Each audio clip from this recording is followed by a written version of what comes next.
Hola, bienvenidos a una nueva conversación pendiente. En 4 días, el próximo domingo 31 de mayo, Colombia asiste y asistirá, ojalá masivamente, a las urnas para, creemos muchos, seguir apoyando un proyecto político que ha significado cambios sustanciales en nuestras vidas. No solo cambios como nos exigen los neoliberales explicar, de pequeños programas o políticas que resulten en éxitos efímeros, sino cambios que quieren cambiar estructuras, mover estructuras de este país, y eso es muy importante. Por eso hoy tenemos a un economista, a alguien que ha representado la voz de una nueva generación que se ha emancipado y que está discutiendo esas viejas ideas de un tema que en Colombia no terminamos de poder hablar públicamente de una forma menos ortodoxa y menos oscura, como nos acostumbraron durante tantos años, que es la economía. Gracias a Simón Gómez Asa, director del Centro de Pensamiento Vida, economista, por estar aquí en Conversaciones Pendientes. Muchísimas gracias, Juan, por la invitación, a ti y a tu audiencia. Efectivamente estamos en un momento determinante para la realidad colombiana y estamos en un momento coyuntural que no solo es coyuntural en Colombia, sino es coyuntural en el mundo. En los últimos 35, 40 años, desde finales de los años 80, principios de los 90, una buena parte del planeta adoptó una serie de políticas que se pueden resumir en aquello que se llamó el Consenso de Washington. Y el Consenso de Washington es lo que algunos llamamos neoliberalismo, y es una visión que parte de los triunfos de Margaret Thatcher y de Ronald Reagan en Inglaterra y en Estados Unidos, que viene de antes también con la dictadura de Pinochet en Chile, que fue casi que el experimento en el cual primero se implementaron estas ideas, y fue un experimento donde básicamente el papel del Estado en la sociedad cambiaba.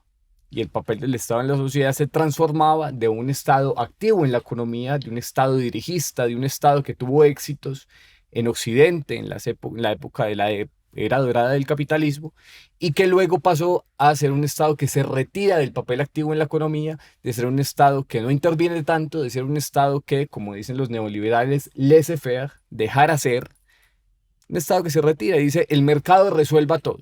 Hay una frase que en Colombia usan muchos economistas que es, el Estado hasta donde sea necesario y el mercado hasta donde sea posible. Casi que creyendo que el mercado es aquel capaz de garantizar no solamente la eficiencia, sino, y esto es muy importante, el bienestar social. Ese modelo, que lleva 40 años, que es un modelo que particularmente en el caso latinoamericano fracasó. América Latina en los últimos 40 años no ha tenido un gran surgimiento en su economía. Es un modelo que se está agotando en el mundo. Hoy Occidente, Estados Unidos y Europa están aplicando políticas que antes se consideraban herejía. Están poniendo aranceles, están haciendo política industrial, es decir, el Estado interviniendo activamente para fomentar sectores económicos, porque este juego de la mano invisible del mercado, del libre mercado, este dogma, está siendo derrotado por una economía como la economía china, que es una economía que precisamente se desarrolló, surgió, emergió haciendo completamente lo opuesto que decía el Consenso de Washington. Fue el alumno que no hizo caso, fue el Estado que no se dejó imponer unas reglas y fue el Estado que fue más efectivo.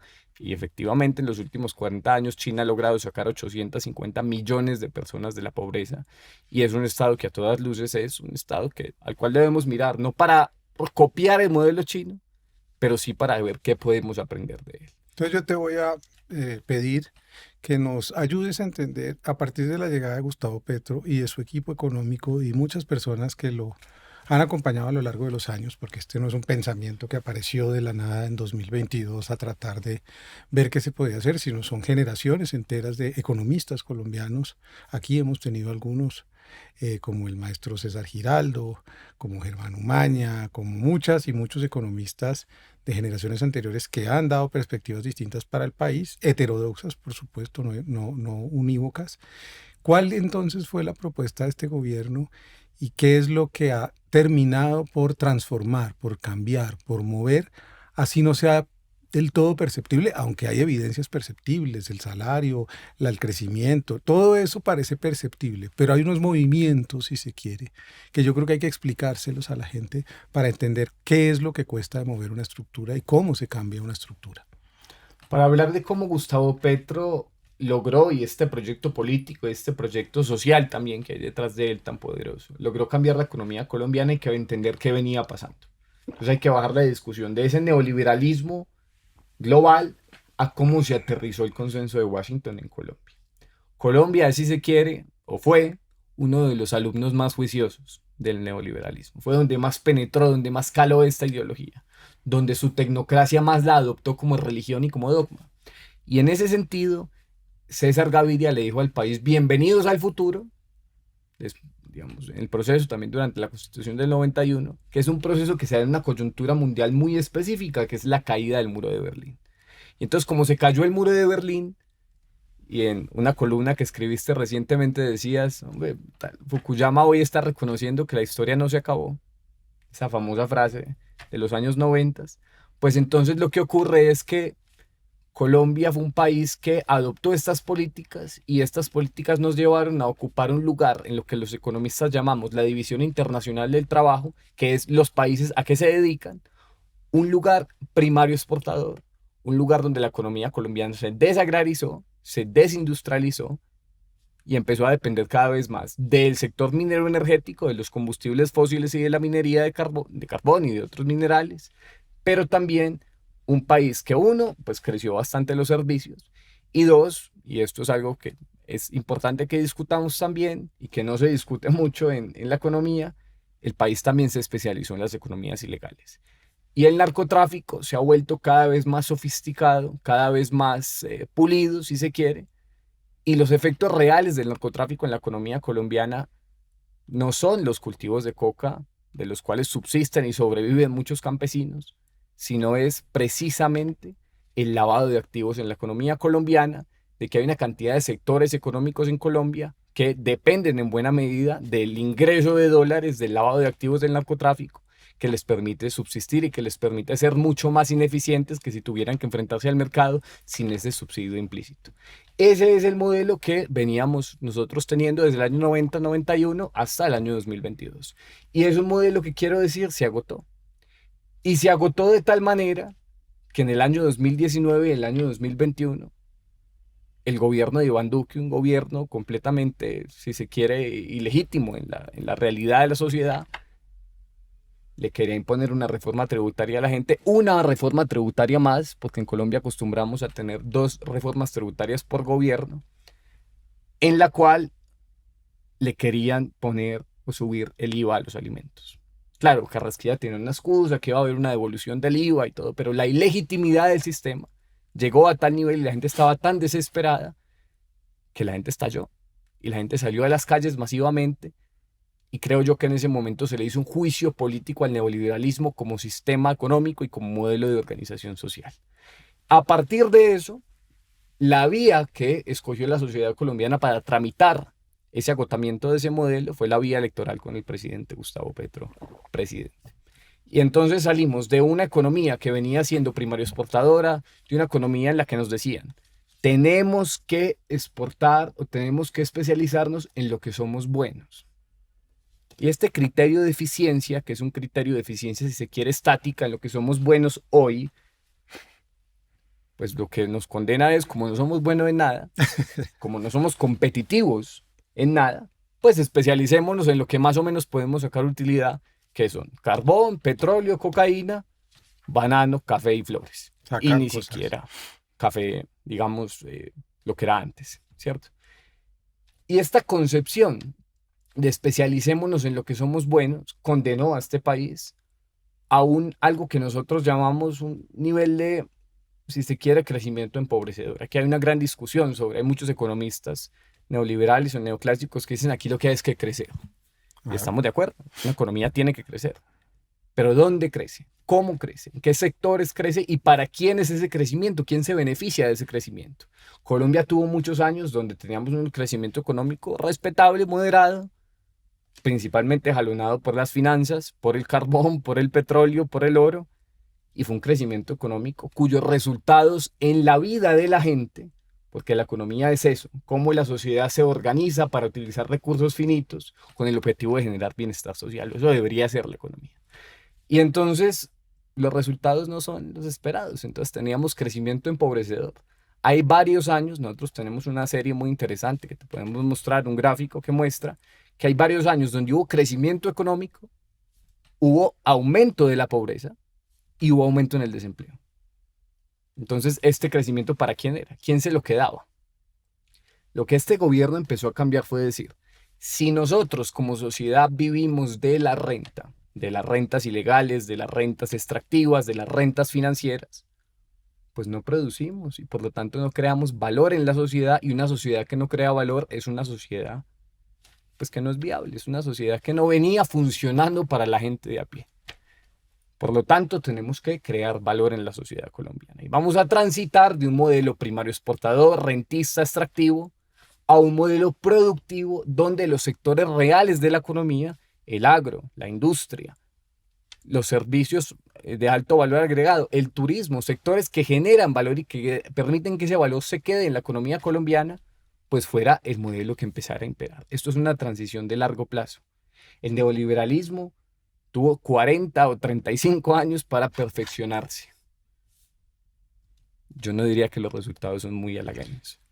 Hay una idea que ustedes, y no sé si te incluyo, pero ya me lo corregirás, y digo ustedes, un grupo de gente intergeneracional que estuvo en el empalme de este gobierno, que existe y que quizás la gente no conoce dentro de ese tránsito de esa economía extractivista y básicamente rentista a una economía productiva. Hay un plan que es la política de reindustrialización del país. La gente del común como nosotros no la conoce, no sabe en qué consiste, cuál fue la idea y cuál ha sido el proyecto y cómo a partir de esa política se han podido mover sectores de manera real. No estamos inventando nada. El turismo fue un segundo lugar, trasladó a otras rentas, en fin. ¿Cómo es esa política de reindustrialización y cómo se lograron mover sectores para reemplazar otros? Porque eso no es de decidirlo y ya. ¿Qué política se hizo para poder mover esos sectores? Lo primero que hay que decir es que, así como dice nuestro amigo en común Mario Valencia, Colombia volvió a hablar de industria 40 años después y se volvió a poner en la discusión pública que la industria, que la producción de bienes, que el trabajo con valor agregado en la economía colombiana era importante, que no podíamos seguir viviendo del tubo, que no podíamos seguir viviendo de la mina, sino que no podíamos seguir viviendo del dividendo de la cocaína, sino que teníamos que producir. Colombia es un país que lleva desindustrializándose 40 años. Es un país donde no se produce un tornillo. Y la industria que sobrevive de manera muy valiente, sobrevive a pesar del modelo y con el modelo en contra. Entonces, realmente lo que nosotros vivimos es un proceso donde se empezó a recuperar el papel de la industria, incluso en el mensaje político, en el sentido común de la gente. Se montó una política de reindustrialización cuya consecuencia directa es el COMPES de reindustrialización, que seguramente acá en este programa presentó nuestro maestro Germán Umaña, quien respeto y quiero mucho. Y esa política de reindustrialización lo que le plantea al país es una transición de largo plazo en la cual tengamos unos sectores que son los sectores que hay que escoger, que son los sectores, y escogiendo sectores se desarrolló Corea, se desarrolló China, se desarrolló Taiwán, se desarrolló Japón, se desarrolló Vietnam, se desarrollaron los países de Asia que lograron hacer un salto hacia el desarrollo acelerado. Pero eligieron. Y ellos escogieron como sociedad, nosotros hoy no somos buenos en nada, como les decía, pero podemos serlo en 20 años, en 30 años. Especialicémonos. Creemos una dependencia del camino. En economía hay un concepto que en inglés se dice path dependency, que en español se dice algo así como dependencia del sendero, dependencia del camino. Y empecemos a invertir como sociedad, sector privado, sector público, academia, economías populares, en estos sectores específicos para volvernos buenos, para volvernos productivos, para volvernos competitivos, para desarrollar ventajas competitivas. Nosotros, y con nosotros me refiero a este grupo de economistas, de gente que reflexiona, que se agrupa alrededor del centro de pensamiento Vida, que tenemos una visión distinta del país a la que está acostumbrada la gente a ver, creemos que las ventajas comparativas es un concepto obsoleto. Eso es un concepto en economía ¿Qué son las ventajas comparativas? Tiene que ver con esto que te hablaba de la división internacional del trabajo. Y básicamente es, si usted es bueno en petróleo, si usted es bueno en petróleo, quédese en petróleo. No. ¿No? Si usted es bueno, no. Si usted es comparativamente bueno, ¿sí? Y nosotros comparativamente no somos buenos en gran cosa. Esa es la verdad. Y por lo tanto, entonces la receta fue especialícese en ser primario exportador, tranquilo, que usted puede vivir de las exportaciones de carbón y petróleo y con eso importa todo lo demás y no hay problema. Eso fue parte de la trampa. Hay un discurso que les pido que vean, ojalá lo podamos colocar incluso en el link de esta charla, un discurso del vicepresidente de Estados Unidos, J.D. Vance, que él hace ante una asociación de industriales y de empresarios estadounidenses el año pasado. Y es un discurso maravilloso. A mí la administración Trump me encanta. Y me encanta porque dicen de frente lo que nosotros venimos denunciando, que es el imperialismo 100 años. Ujú. Antes tocaba justificarnos, explicar. Antes los gringos hablaban de ellos lo democracia. confiesan. Antes, esta gente lo confiesa. Casi que es un tribunal de Nuremberg en vivo. Sí. Entonces dicen las cosas como las piensan. Y entonces este tipo dice, vea, el cuento de la globalización era que nosotros pudiésemos desarrollar las actividades de valor agregado aquí, dejar que los países pobres produjeran las actividades de bajo valor agregado, tercerizando, ¿no?, la industria que tenían los gringos en los 70s, en los 60s. Pero resulta que eso no pasó, sino que hubo países que no nos hicieron caso al consenso de Washington, que lograron salirse de ese mandato, que desarrollaron esa capacidad y ese desarrollo de la industria, ese desarrollo de las Están en actividades Asia de alto todos, valor ¿no? agregado. Primordialmente en Asia hay unos ejemplos puntuales en otros lados muy interesantes, pero en todo caso lo que acabó ocurriendo fue que pues la globalización también afectó a los gringos, ¿no? Porque hubo unos que no hicieron caso, porque se salieron del modelo. Colombia sí hizo caso. Colombia fue el mejor alumno de todos y por lo tanto se quedó ahí. Y entonces nosotros creemos que existen las ventajas competitivas y las ventajas competitivas son los países, el sector privado, el Estado, tienen la capacidad de desarrollar su industria en una dirección específica para volverse competitivos, para mejorar sus condiciones, para mejorar sus costos reales. Y al mejorar sus costos reales, poder vender en el mundo. Y entonces, esta política de reindustrialización lo que le plantea al país es una senda. Y le plantea al país una senda en la que dice, tengamos unos sectores, salud, el sector de producción de medicamentos, de innovación, el sector de defensa para la vida. Colombia es un país que lleva más o menos 200 años dándose bala y algo somos buenos para eso, hay que reconocerlo, y nuestra industria armamentística estatal y algunas empresas privadas en otros sectores asociados a defensa tienen un desarrollo que no podemos desaprovechar como sociedad.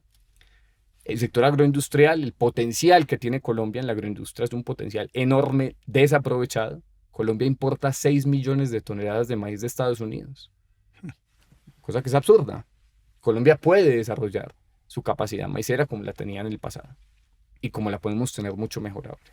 Entonces, defensa para la vida, salud, agroindustria, el sector de la bioeconomía, todos estos sectores que tienen que ver con la biodiversidad como activo económico, como capacidad económica. Y creo que me estoy comiendo un par. Creo que está el sector de astilleros, con Cotecmar, que es una empresa pública que hoy Colombia está produciendo barcos. Uno de los mejores astilleros de América Latina es Cotecmar.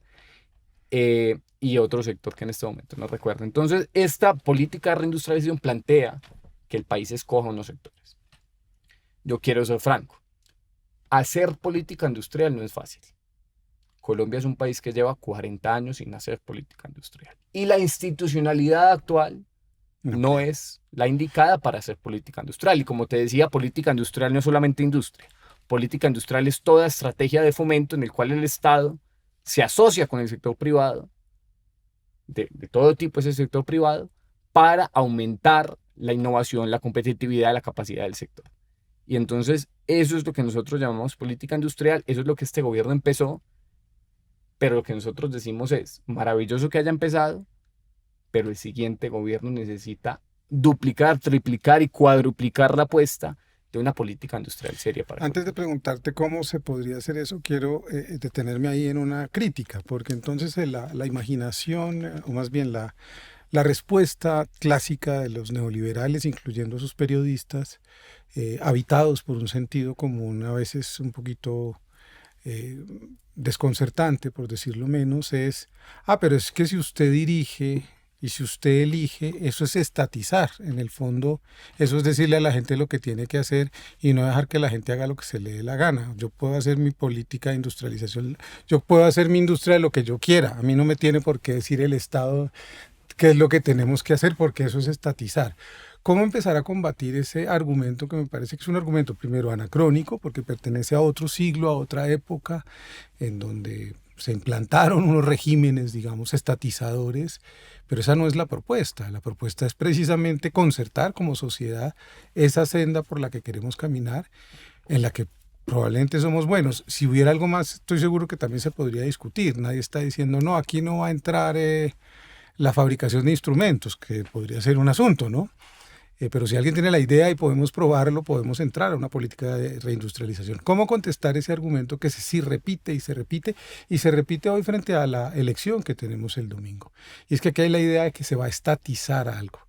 Y ni siquiera se entiende qué es estatizar, ni se entiende la propuesta de lo que se ha estado tratando de hacer desde la política de reindustrialización de este gobierno. Gustavo Petro no es propio nada.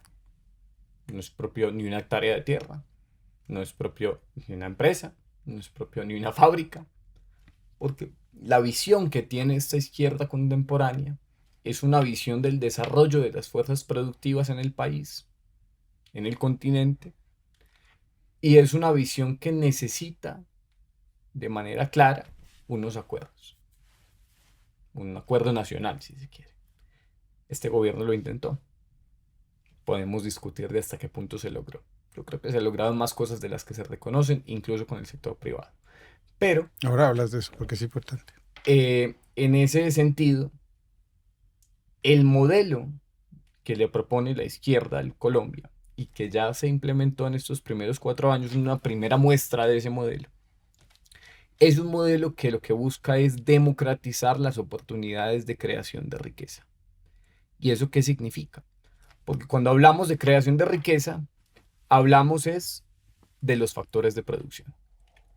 ¿Para qué Gustavo Petro no está cogiendo la tierra, la reforma agraria y volviéndola de propiedad estatal, colectivizando la propiedad de la tierra? Sino lo que está haciendo Gustavo Petro es cogiendo tierra que estaba en manos improductivas, en manos de latifundistas que no la estaban aprovechando, que estaban incumpliendo con el mandato constitucional de la función social de la propiedad, que dice en la Constitución del 91, la propiedad privada se protege, sí, pero tiene unas condiciones. Usted no puede tener un montón de activos sin utilizarlos, porque está incumpliendo con la decisión social de entregarle a usted la posibilidad de ser dueño de eso. Es una decisión colectiva. La propiedad privada es una decisión de las sociedades. Es una decisión colectiva. Y debe tener responsabilidades y en la Constitución del 91 las tiene.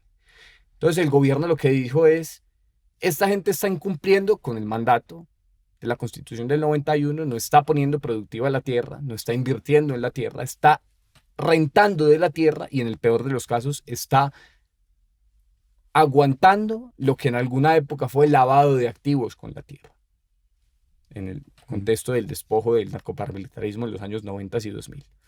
Y entonces lo que el gobierno dice es democraticemos la propiedad de los medios de producción hacia las comunidades campesinas que antes no tenían tierra y ahora sí, y eso es un habilitante. La tierra es un factor de producción, es muchas otras cosas. Es cultura, pero para hablar en términos economicistas, la tierra es un factor de producción. Y por lo tanto, esa comunidad campesina, esa familia campesina, es una familia que antes no tenía tierra y tenía que vender su vida como jornalero, o tenía que vender su vida como mototaxista en los pueblos o en las ciudades del Caribe, y ahora puede volver al campo a producir. Claro, eso requiere otra cantidad de factores de producción, pero la tierra es el habilitante. Lo mismo con las economías populares. Hombre, democraticemos el crédito. Tratemos de que el crédito baje con unas tasas más baratas, con unas condiciones más flexibles, al sector privado popular. Porque es que el sector privado no es solamente los dueños de las grandes empresas. El sector privado es esa cooperativa campesina en Sucre que está recibiendo tierra y que está montando su cooperativa lechera, su cooperativa ganadera, su cooperativa de producción de maíz. Eso es sector privado. Y entonces lo que nosotros estamos diciendo es que haya más sector privado. Que se desconcentre el sector privado, que se desconcentre la propiedad y que ese surgimiento de esa nueva clase productiva, en el caso de la reforma agraria, ese campesinado productivo que antes no tenía tierra y ahora la tiene y emerge como clase social, pero también como clase en el sentido de un nuevo sector económico, que es la economía campesina asociativa. Y entonces ese modelo es un modelo que dista de la estatización soviética, que no tiene mucho que ver. Iván Cepeda lo dice. yo volví de Bulgaria más aburrido que un diablo y me peleé con mi papá. Él se salió del Partido Comunista Colombiano en el año 90-91 cuando volvió y se metió a la Alianza Democrática M19. Porque ese modelo estatizado soviético, podemos discutir por qué, fracasó. Y la izquierda debe aprender también del pasado y debe aprender también de sus errores. Y creo que la izquierda colombiana lo ha hecho muy bien. Y en ese sentido, esta propuesta es una propuesta que lo que busca es, insisto, democratizar el derecho y la capacidad de creación de riqueza, la oportunidad de creación de riqueza en la sociedad para que más colombianos puedan tener ese potencial productivo. Eso parece del sentido común, como el neoliberalismo se volvió un sentido común. ¿Por qué crees que eso se inoculó de una manera tan efectiva en capas de la sociedad que incluso tienen muchísimas dificultades? Es decir, incluso ante la propuesta de que esto es lo que se quiere, de que es genuino lo que se quiere, hay una Y lo que se suerte, ha logrado. y lo que se ha logrado que ya vas a contar, hay una suerte de resistencia mental, cultural, de que es que no se puede y que eso no es posible y que no importa lo que pase, pero así es que tenemos que seguir. O como íbamos antes, era como tenemos que seguir. Yo quisiera, antes de contestar eso, devolverme, porque hubo una parte de tu pregunta que no dejé contestada y que es muy importante, que es un mensaje también a un sector empresarial. Y ese mensaje es el siguiente. La propuesta de una política industrial, la propuesta de que el Estado sea aliado del sector privado y de las economías populares en el desarrollo con unos objetivos nacionales específicos, uno, no es una propuesta colombiana. Dos, es una propuesta que hoy está cogiendo fuerza en el mundo por dos motivos. Uno, porque el neoliberalismo está en franca decadencia. Y dos, porque ante el surgimiento de China, los países de Occidente, Estados Unidos, Europa, se dieron cuenta que con el jueguito de la mano invisible no pueden competir. Se los comieron. Llevaban diciendo 20 años que los chinos nunca iban a poder innovar, que porque el Estado impedía la innovación. Y los resultados en materia de la carrera tecnológica son abrumadores. Todavía hay quien dice que Estados Unidos es superior a China hoy en ese sentido, y uno podría decir que lo es en sus capitales organizativos financieros, pero es como si no entendieran lo que es China, ¿no? Te voy a poner un ejemplo. Sí. La empresa Boeing es una multinacional norteamericana histórica en la producción de aviones, de las mejores del mundo en los aviones. Boeing recientemente cambió de propiedad. Boeing antes era una empresa de unos dueños en particular que tenía como mandato que los cargos directivos y la estructura organizativa de la empresa eran todos ingenieros. Y Boeing era la mejor empresa del mundo en aviones. Boeing cambió de propiedad y se financiarizó. Al financiarizarse, al entrar en hacer una empresa pública, en sentido en la bolsa, esto es muy interesante. Empiezan a echar a todos los ingenieros y a contratar a estos muchachos de Wall Street y de McKinsey y toda esta... especuladores. Y acabaron con la empresa. Porque el capitalismo financiarizado es un capitalismo cortoplacista. Es un capitalismo que piensa y actúa pensando en el siguiente cuarto financiero. ¿Cómo les traigo yo rentas a esta empresa? ¿Cómo devoro la empresa?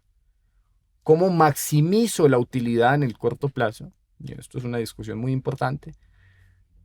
Para que la empresa me rente más, me produzca más. Ahora comparémoslo con el capitalismo chino, que es capitalista, que es propiedad privada también. El capitalismo chino piensa a 40 años. Entonces, hace 40 años los chinos recibieron a General Motors, o 50. Bienvenida a la inversión extranjera, pero bienvenida con unas condiciones. Hicieron esquemas de propiedad mixta, es decir, General Motors viene a China, 51% de la empresa o 49% es de General Motors y 51% es o del Estado chino en algunos casos o del sector privado chino en otros. Lo que eso generó fueron unos esquemas de transferencia de tecnología, de aprendizaje. Los chinos mandaban a los pelados a estudiar ingenierías en las mejores universidades de Estados Unidos en los 80 y en los 90 porque sabían que esos pelados volvían y en 25 años eran los ejecutivos de las empresas que iban a sacar adelante el país. Es un pensamiento a muy largo plazo. Yo tuve la oportunidad de visitar China, estuve en la casa matriz de BYD, de la compañía de carros eléctricos en Shenzhen, en China. Hombre, y uno entra a esa planta y lo que ve en la pared, grandísimo, es: nuestro objetivo es enfriar el planeta en 1 grado. Mira, dentro de la planta hay un monorriel, que es en lo que se mueven los empleados. Un monorriel para una sola planta. Es decir, la escala, pero también el pensamiento de largo plazo es tan abrumador que están ganando la competencia económica, le están ganando a los gringos en su propio juego, porque piensan a largo plazo y porque tienen una sociedad que dijo: Estado, sector privado, comunidades, pongámonos de acuerdo, bienvenido el sector privado, bienvenida el capitalismo, pero con unos objetivos de desarrollo nacional claros, concisos, medibles y con condiciones. Todo eso se opaca y tiene que ver con la pregunta que te hice, no para que nos detengamos ahí, pero como para que la conversación también navegue en temas culturales, porque se dice entonces que China ha sido un sistema totalitario, represor, y que es gracias, digamos, a un dominio casi que estructural de la sociedad que eso se ha conseguido a punta de atropellar a la gente. Pero al otro lado, que es lo que me interesa discutir y que también tú hables para la gente que nos está viendo hoy a 4 días de las elecciones, nos han convertido en unas sociedades absolutamente individualistas, solitarias, precarizadas, que no puede haber un bien común. Si tú no tienes trabajo mañana y no tienes solidaridad, ¿qué vas a hacer? Miles de jóvenes en nuestro país no tienen un destino hoy todavía. Trabajar y pensionarse y acceder a un salario en este país parece una utopía para mucha gente. Entonces yo te pregunto, ¿por qué crees que ese sentido común se le metió tan adentro a la gente, incluso a gente que hoy está precarizada y que la está pasando pues mal, porque en el país todavía hay necesidades muy grandes? Somos el tercer país más desigual del mundo. Colombia empezó a cambiar, pero estamos de acuerdo que una transformación social como la que necesita el país no se hace en 4 años. Y es una transformación que necesita continuidad, en el sentido de que son apuestas que, si se dejan a medias, son muy peligrosas. Hay una vieja frase en la Revolución Francesa que no hay nada más peligroso que una revolución a medias. Y en ese sentido, Colombia ya ha vivido esta experiencia, ¿no? En este gobierno liberal de la reforma agraria de los 60, siguió el gobierno de Misael Pastrana con el pacto de Chicoral, que fue: venga, devolvámonos, eso por ahí no era. Y eso generó mucho conflicto en la sociedad, generó mucha violencia, generó mucha exclusión. Entonces se necesita continuidad para que estas políticas, que son apuestas de largo plazo, den aún más resultados de los que ya están dando. Ahora, tienes toda la razón. El neoliberalismo penetró en Colombia de manera muy fuerte, mucho más fuerte que en otros países. A nosotros nos llamaban la Israel de América Latina. Te acordarás de ese apelativo. Era muy interesante. Para mí ha sido muy extraño como encontrar el orgullo nacional en las relaciones internacionales del país, porque no lo teníamos desde Bolívar, ¿no? Desde la independencia. Y es un orgullo nacional que ha descubierto a Colombia como un líder mundial en ese sentido. Y uno lo ve cuando viaja y cuando escucha a la gente. Hombre, Petro se ha vuelto un referente internacional en el mundo de un pensamiento autónomo, antiimperialista, pero respetuoso también de antiimperialista, pero más que antiimperialista, soberano, profundamente soberano. Y como ese neoliberalismo caló tanto aquí, es un sistema que generó efectivamente una profunda individualización. Y en Colombia fue una individualización en el marco del conflicto armado. Y el conflicto armado y la violencia rompe los lazos sociales y quebranta la confianza social de manera muy profunda. Y estamos en el marco de construir otro camino. Eso no es fácil, son 40 años. Son 40 años además, Juan David, en los cuales, insisto, no solamente ha habido violencia que quebranta la confianza entre los seres humanos, sino ha habido fenómenos como el narcotráfico que prometían y en muchos casos cumplían con la posibilidad de salir adelante, como fuese. Yo me hago matar si le consigo una casita a mi mamá. Eso fue lo que generó el narcotráfico, no solamente en Medellín, sino en muchas otras partes del país. Los niños sicarios son eso. Y eso nos generó una enfermedad social muy grande y muy individualista. Y es una enfermedad social que luego se traduce a cosas tan arraigadas en el sentido común, como que el pobre es pobre porque quiere. Todos hemos escuchado esa frase en la calle. No existe pueblo más trabajador que el colombiano en este mundo, en este planeta. Cuando los colombianos salen del país, se rapan a los trabajadores colombianos en las empresas, en la industria, en todos lados, porque el colombiano tiene una ética del trabajo muy grande. Nosotros nos inocularon eso en la cabeza y qué bueno que me hablas del tema porque precisamente en estos días vamos a presentar un libro.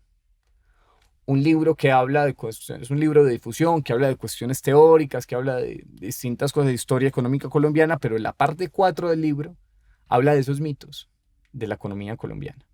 De algunos que son buenos. Son Y entonces un mito es ese, el pobre es pobre porque quiere. Y ese mito lo que tiene subyacente es que en las economías periféricas como la colombiana, las economías que no están en el centro de la economía mundial, sino que están en la periferia de la economía mundial, no existe el desempleo voluntario. En Colombia nadie puede, y nadie lo hace, quedarse en la casa rascándose la barriga esperando que el Estado me mantenga. Eso no pasa aquí. Y tanto no pasa aquí que la gente se mata y trabajamos muchísimas horas a la semana y la gente está en lo que el mal llamado rebusque, la economía popular. No existe señora más trabajadora que la señora de los tintos que se levanta a las 3 de la mañana para llegar a la estación del transporte público a las 4 y estar lista a las 4:30 con el tinto preparado para los trabajadores que empiezan a llegar para ir a sus trabajos. Esa señora trabaja más que todos nosotros. Entonces, ¿qué pasa? ¿Existe de verdad vagancia en la sociedad colombiana? ¿Existe gente mantenida en la sociedad colombiana? Yo no lo creo. Yo creo que esta es una sociedad muy trabajadora. Pero nuestras economías periféricas tienen unas dinámicas donde hay una falta de demanda estructural y lo que eso genera es que así la gente trabaje y trabaje y trabaje, no existe la suficiente cantidad de empleos formales para la gente. No existe la suficiente cantidad de empleos verdaderamente productivos para la gente. Entonces hay un montón de gente autoexplotándose en empleos que son fundamentales para la economía colombiana, sin los cuales no existe economía, pero que son verdaderamente improductivos. Y por lo tanto es gente que está atrapada en un círculo de sobreexplotación, de autoexplotación, pero en la cual pues esa salida se ve muy difícil y por eso precisamente es que esas transiciones de largo plazo que propone el presidente son transiciones en sectores altamente intensivos en empleo y altamente intensivos en valor agregado. Nosotros escribimos un texto, un paper académico muy interesante que te podemos compartir. Lo publicamos hace poco en el contexto de un evento con el Instituto de Pensamiento Progresista. Y es un texto que se pregunta, bueno, la discusión de política industrial es muy importante, cómo reindustrializar el país, cómo fomentar los sectores, pero Colombia es un país que tiene más del 50% de su economía en lo que nosotros llamamos economía popular y ellos mal llaman informalidad. Y entonces, ¿qué se hace ahí? Y ahí exploramos unos caminos y nos damos cuenta que aquí debe haber una combinación de varias cosas. Esa combinación es, por un lado, continuar ese modelo estructuralista cepalino, que es el modelo de lo que podríamos llamar la proletarización de la economía popular. Y es decir, el objetivo es que ese muchacho que está en la calle vendiendo dulces, aquí se fomente el sector real a tal nivel de que ese pelado pueda entrar a una fábrica y se convierta en obrero formal. Por eso necesitamos que los sectores reales como la industria, como el agro, como el turismo, sectores productivos crezcan a tal nivel que puedan absorber ese nivel de empleo.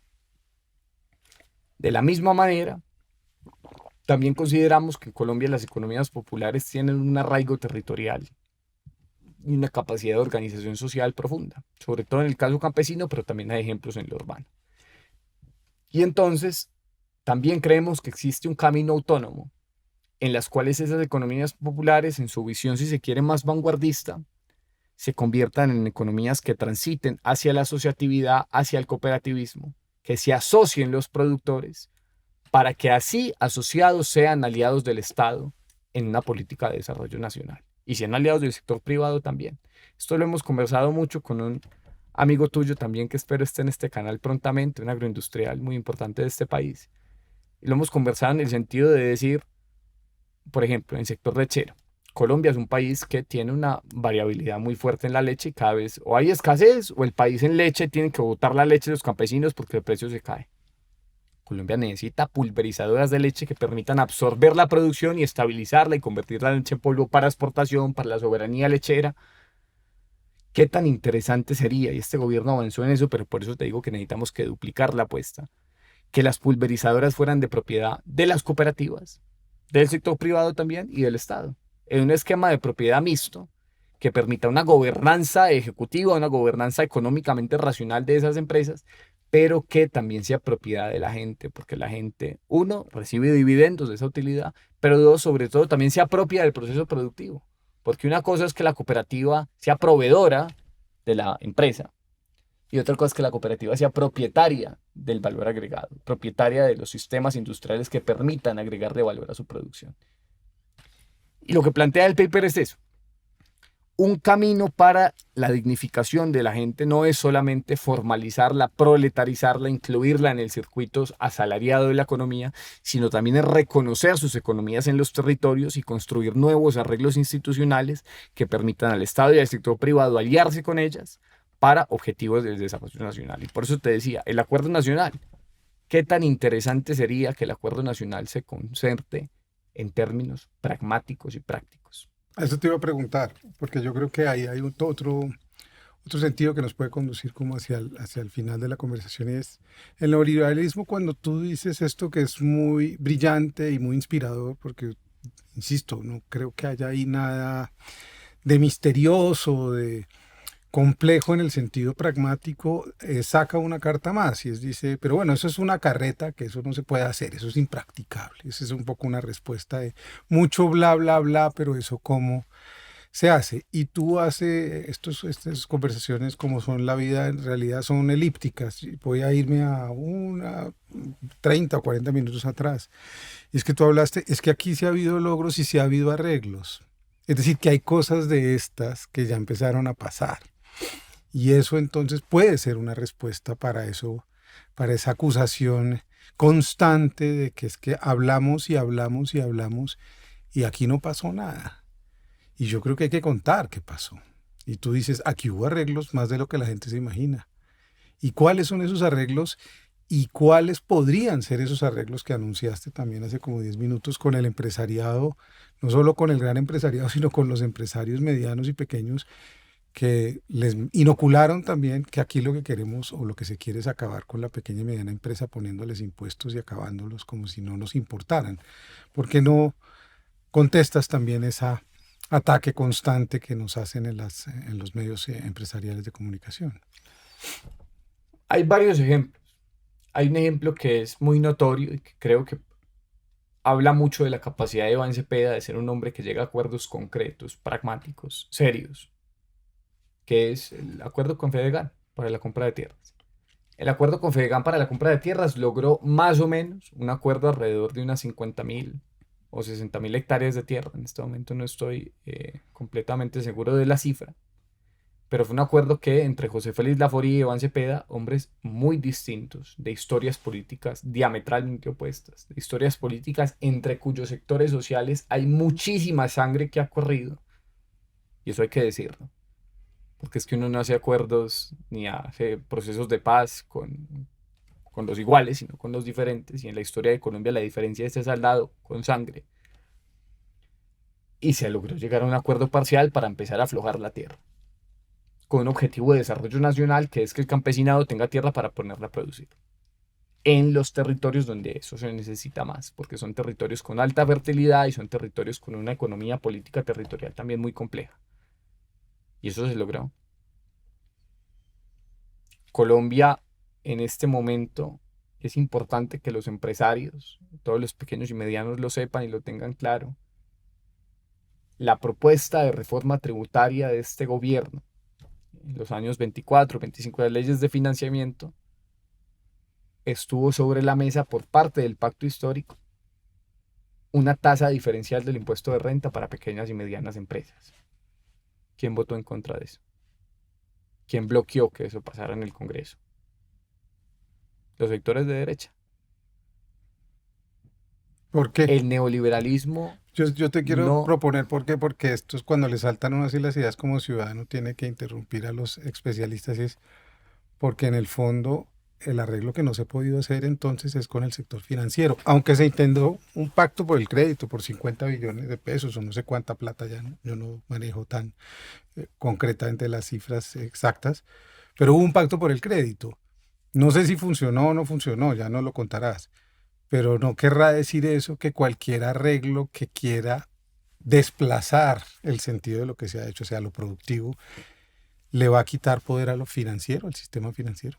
Ese conflicto entre producción contra renta es un conflicto que ha definido el capitalismo contemporáneo en los últimos 40 años en el mundo occidental, incluyendo Colombia, que es aparte de la periferia del mundo occidental. El mejor ejemplo es el ejemplo que estamos viviendo con la situación del Banco de la República y la situación de este sector financiero. Y esto se resume en la siguiente manera. Me lo decía este amigo agroindustrial. Hombre, a tasas del 14%, ni yo soy capaz de invertir. No puedo, porque no es rentable. Colombia se desindustrializó. ¿Y eso qué significa en estos últimos 30 años? Un montón de empresas quebradas. Un montón de empresas que antes eran industriales y productivas y se quebraron. Las quebraron. Aquí quebraron el trigo, quebraron el sorgo, quebraron el maíz. Los tratados de libre comercio quebraron el sector productivo nacional para premiar a unos pocos, sobre todo los dueños del negocio de la importación de cosas. Y en ese sentido, efectivamente aquí hay un conflicto en el cual nosotros decimos el neoliberalismo no benefició al sector privado, por lo menos no en su totalidad. Benefició a unos sectores específicos, hiperconcentrados de la riqueza, la versión colombiana de los billonarios, sobre todo el sector financiero, sobre todo el sector extractivo, que hicieron una tracalada de plata en esos últimos 30 años. Pero, ¿cómo les va a los empresarios? A los productores, al empresario que se levanta todos los días a las 4:30 de la mañana, llega a la fábrica, prende la luz. Los que hacían camisas, a los que hacían... Sí. A los que imprimían, para ponerlo en mi sector. O sea, quebraron todas las imprentas porque era más barato imprimir en China. Nos quedamos con una sola imprenta, pero cuando hacemos, para ponerles un ejemplo pragmático, cuando se hacen volúmenes de más allá de 5.000 o 10.000 ejemplares, es decir, más de 5.000 o 10.000 libros, las editoriales prefieren planear sus planes editoriales con 6 meses de antelación y mandar a imprimir los libros a China. Que lleguen, sale más barato, según esa lógica, tener una imprenta en China y que traer un barco desde China a fomentar la industria editorial colombiana que se quebró. Pues no tenemos industria editorial colombiana, tenemos capitales corporativos multinacionales en Colombia en el mercado editorial, pero no tenemos grandes editoriales como las tuvimos. Tuvimos una multinacional, no nos olvidemos de eso, ya podría ser otra discusión, pero aquí hubo la única multinacional editorial de América Latina que se llamaba Norma y no aguantó esto. También se puede discutir qué era Norma, pero eso es como para ejemplificar en lo que hemos estado, y yo quisiera pedirte que terminaras un poco hablando de cuál sería la perspectiva entonces de lo que vendría de triunfar, y esto es un mensaje directo para que la gente este domingo salga. Lo que nos estamos disputando es un sentido y una posibilidad. De triunfar Iván Cepeda se le ha dicho, ¿y cuál es el plan económico de Iván Cepeda? Y yo creo que es el que hemos hablado durante una hora y el que han expuesto ustedes y el que ha expuesto una cantidad de gente durante 40 años, incluyendo al propio Iván. Pero entonces, ¿qué es lo que se va a encontrar y lo que le han dicho a la gente? Que es que no, es que va a encontrar esto vacío. Esto va a estar en quiebra, esto no se va a poder porque la deuda, porque lo fiscal, porque qué es lo que se va a encontrar y cuáles son los retos hacia adelante de la profundización de todo esto que has enunciado, que ha hecho el presidente Gustavo Petro y su equipo económico y sus equipos obviamente que han trabajado con él, incluyéndolos a ustedes, dándole sentido de profundidad y teórico, creando un centro de pensamiento, lo cual no es menor. Los centros de pensamiento en Colombia eran casi que de uso privativo de la derecha o de los liberales. No teníamos centros de pensamiento, tenemos ONGs, pero como esa figura hace mucho tiempo no creábamos uno en Colombia desde un sentido progresista. Así que me gustaría que terminaras un poco redondeando eso que es lo que hemos insistido aquí en Conversaciones Pendientes, y es que tenemos derecho a imaginar futuros esperanzadores y no estamos condenados a la catástrofe económica como nos lo prometen una y otra vez los neoliberales. Esto es como el cuento del pastorcito y el lobo. Y entonces aquí, desde que llegó Petro, dijeron, el dólar se va a disparar a 10.000. El desempleo va a llegar a 15%. Se va a acabar la economía colombiana. Los resultados no son esos. Los resultados son que estamos transitando de modelo hacia un modelo donde el crecimiento económico está siendo más fuerte en los sectores reales de la economía y donde el crecimiento económico además está siendo más incluyente. Uno de los mitos del que hablamos en el libro es la doble o las dos caras que tiene el salario. El salario es un costo de producción y en ese sentido un aumento en los costos genera inflación. Eso es indiscutible. ¿Cuánta inflación? Eso lo podemos discutir. Lo que no es indiscutible es que el agregado de los salarios es la demanda en la economía. O es una de las principales fuentes de ella. Y en ese sentido, resulta que las empresas contratan trabajadores. ¿Para qué contrata trabajadores una empresa? Para vender. ¿Cierto que sí? Para Una vender más, empresa claro. para vender más. Si la gente tiene más plata, consume más. Y a la empresa le va mejor. Por eso es que los aumentos sostenidos del mínimo y la reforma laboral juntas, que han mejorado la posición de los trabajadores en la distribución del ingreso. Nosotros tenemos un estudio que publicamos del Centro de Pensamiento que analiza cómo ha cambiado la distribución funcional del ingreso. Llevábamos 30 años donde distribución funcional del ingreso significa de 100 pesos, cuánto se va para el capital y cuánto se va para la gente que trabaja, asalariada o no asalariada. Y ese estudio lo que muestra es que de una proporción en los cuales los trabajadores en el año 96 tenían 44 pesos de cada 100, había caído casi a 38 en 2022, 2021. Y en los últimos, en los primeros 2 años del gobierno Petro, subió otra vez. Reversamos la tendencia. Estamos empezando a hacer que la gente tenga más participación en la distribución del ingreso nacional. Y eso es una oportunidad muy grande para los empresarios, muchos de los cuales ya la están aprovechando. Que es que si la gente tiene más plática en el bolsillo, pues come más, consume más. Y esto no es solamente para los trabajadores que están asalariados con el mínimo. Porque esos trabajadores que tienen el salario mínimo consumen en su mayoría en las economías populares, en la plaza de mercado, en la tienda del barrio, en la señora de la esquina que hace las camisas, los uniformes para los niños del colegio. Y cuando nosotros analizamos, también tenemos un estudio sobre esto, sobre la gran encuesta integrada de hogares, analizamos que en el gobierno Petro hasta 2025, los más beneficiados con aumentos reales en su ingreso son los deciles más bajos. Es decir, el 10%, el 20%, el 30%, el 40% más pobre de la sociedad colombiana, que no ganan el mínimo, son los que más vieron aumentados en términos reales sus ingresos. Entonces, estas mejoras en mínimo, en reforma laboral, han sido mejoras que su efecto ha sido darle más poder de consumo a la clase trabajadora y ese poder de consumo está movilizando y moviendo la economía popular. Entonces, ese mito de que nosotros estamos afectando a las economías populares con los aumentos del mínimo es francamente falso, completamente falso. Y en ese sentido, el mensaje claro es: a nosotros se nos dijo que la izquierda iba a acabar con la economía nacional y eso no pasó. Nos dijeron que la izquierda iba a acabar con la inversión extranjera. Eso tampoco pasó. Aquí están en este momento los japoneses y los chinos haciendo carrocerías y buses eléctricos. Llegaron en este gobierno. No es sino ver las cifras de la industria automotriz en particular, dentro del sector de manufacturas, que no han hecho sino crecer y beneficiarse de las políticas de este gobierno.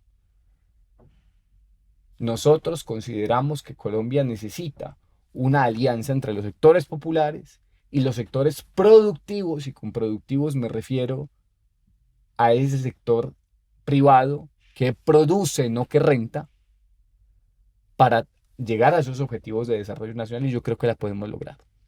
Y yo creo que debemos ser efectivos y debemos ser capaces, debemos bajar los miedos Así como Gustavo Petro no expropió a nadie, Juan Cepeda tampoco va a expropiar a nadie. La propuesta aquí no es estatizar la economía. La propuesta aquí es llegar a unos acuerdos mínimos para el desarrollo nacional entre sector privado, economías populares y Estado. Y en ese sentido, ponernos unos objetivos. Este gobierno trazó ese camino. Este gobierno deja en los puntos de conexión de la transición energética 6 gigavatios asignados, que es un montón de energía. Colombia necesita una transición energética muy rápida, precisamente para dejar de depender de los combustibles fósiles y de sus precios internacionales. Si nosotros logramos eso, conseguimos autonomía estratégica, porque yo quiero también explicar una cosa y creo que me estoy alargando un poco, pero continúo. Este mundo no es el mundo de los 90. En este mundo la historia no se acabó. En este mundo estamos en guerras, en este mundo estamos en problemas, en crisis económicas, en este mundo estamos con la policrisis climática, no que viene, sino que ya está aquí. Y por eso el niño que se viene ahorita, el segundo semestre de este año, va a ser el niño más fuerte de la historia en Colombia, porque nos estamos enfrentando a unas cuestiones muy peligrosas. La economía en el mundo está en una situación inestable. Por eso necesitan países como los nuestros desarrollar autonomía estratégica. Autonomía estratégica en el sentido alimentario, autonomía estratégica en el sentido también energético. Lo que pasa es que aquí han vendido que la soberanía energética es fracking. Absurdo. La soberanía energética es dejar de depender de los combustibles fósiles lo más rápido que podamos. Porque además no tenemos. Es que aquí la discusión del tema petrolero es una discusión tan absurda. El establecimiento decidió entregarle a Colombia una dependencia fiscal, una dependencia en materia de exportaciones y de balanza comercial a los combustibles fósiles, y resulta que el carbón ya no lo compra nadie y no tenemos petróleo. Es que si fuéramos Qatar, si fuéramos ni gas, si fuéramos Qatar, si fuéramos Venezuela, pues no tenemos esas reservas. Por eso es que la transición energética es una política responsable con el país lo más rápido que podamos para salir de esa dependencia. Y en ese sentido, la propuesta es: démosle una oportunidad a la continuidad del proyecto progresista, porque aquí empezaron unos cambios, que son unos cambios estructurales en la economía colombiana, que son unos cambios que necesita este país, que son cambios que ya empezaron a mostrar resultados en 4 años, pero aquí no está resuelto, que no pueden, tampoco una sociedad no se transforma de pies a cabeza en solamente 4 años. Que los empresarios vean que esta visión de Iván y de Petro de que por el bien de todos, primero los pobres, es una visión que es una oportunidad para ellos. Porque el aumento que generó Petro y que va a generar Iván en los bolsillos de la gente se convierte en consumo. ¿Quién va a abastecer ese consumo? ¿Quiénes son los que se van a beneficiar de esa economía más dinámica? Nosotros creemos que debe ser la producción nacional. Creemos que más y más la industria y la producción y los servicios en Colombia deben aumentar su capacidad para abastecer lo que la gente del país necesita. En la lógica también de adquirir esta autonomía estratégica, de que nuestra inserción con el mundo sea una inserción más inteligente. Bienvenida a la inversión extranjera, bienvenida a la inversión extranjera en los sectores que necesita el país y con las condicionalidades que necesita el país. Con transferencia de tecnología, con proveeduría local. Aquí se puede acordar con el capital internacional.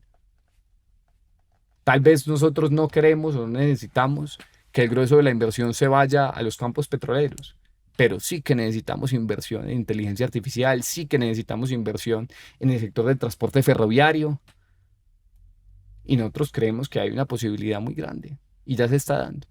Por eso hay que continuar, por eso no hay que aflojar. La sociedad colombiana empezó a cambiar, este cambio tiene sentido, este cambio lo respaldan las cifras y este cambio tiene una dirección que nos conviene a todos.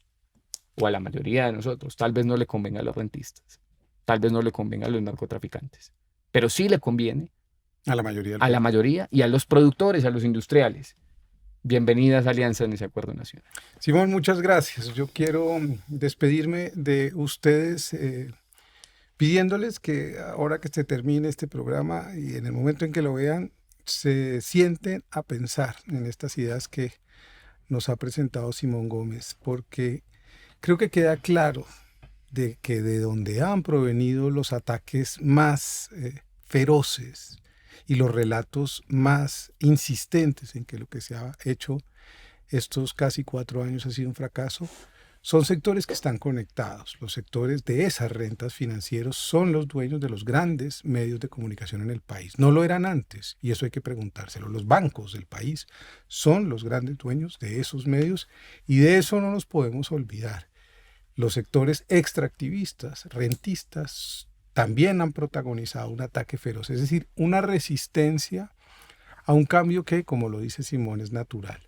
Yo quiero decirles hoy algo que decían los compañeros y amigos de la revista Alternativa en los años 70. Atreverse a pensar es comenzar a luchar. Y hoy tenemos que atrevernos a pensar como lo ha hecho Simón Gómez y tantos jóvenes intelectuales, economistas, sociólogos, ambientalistas que han aparecido en el país. Si estas son las nuevas generaciones, creo que tenemos un largo camino. Gracias, Simón, por estar aquí. Gracias, Juan, por la invitación. Y a ustedes nos vemos en la próxima conversación pendiente. No para tener la razón, pero miren cuántas razones podemos encontrar. Chao, chao.